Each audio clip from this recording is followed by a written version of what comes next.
Tipe Production. Tanti, mashashandini kuma ngoma lano ndidinini. Yo big up to you Tipe. Yo matabu gashigi. Adi adi, ahora nde adi adi. Adi adi, ahora nde adi adi. Every day unoenda kumafaro ndiwa vangu chindisiya ndiri ndega. Every day unoenda kumafaro ndiwa vangu chindisiya ndiri ndega. Majinazi ndadinda newe, ahundisiye ndiri ndega. Majinazi ndadinda newe, ahundisiye ndiri ndega. Every day unoenda kumafaro ndiwa vangu chindisiya ndiri ndega.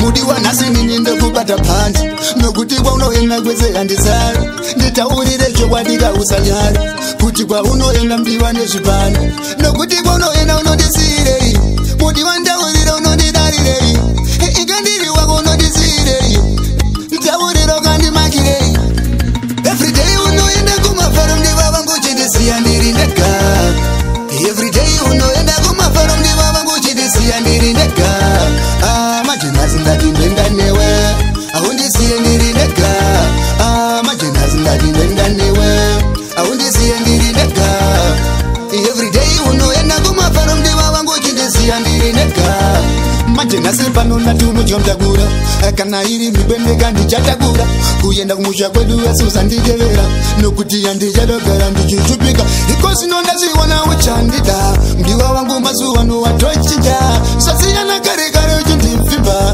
ikosino mdiwa vangu auchaita everyday unoenda kumafaro mdiwa vangu chindisiya ndiri ndega everyday unoenda kumafaro mdiwa vangu chindisiya ndiri ndega majinazi ndadinda newe ahundisiye ndiri ndega majinazi ndadinda newe ahundisiye ndiri ndega everyday unoenda kumafaro mdiwa vangu chindisiya ndiri ndega mudi wanhasi nini ndokubata panzi nokuti kwa unoenda kwese handisari nditaurire chokwadika usanyari kuti kwa unoenda mdiwa nezvipani nokuti kwa unoenda unondisirei mudi wandaurire unondidarirei ikandiri wako unondisirei ntaurire ukandimakirei majinazi ndadinda newe ahundisiye ndiri ndega majinazi ndadinda newe ahundisiye ndiri ndega everyday unoenda kumafaro ndiwa vangu chindisiya ndiri ndega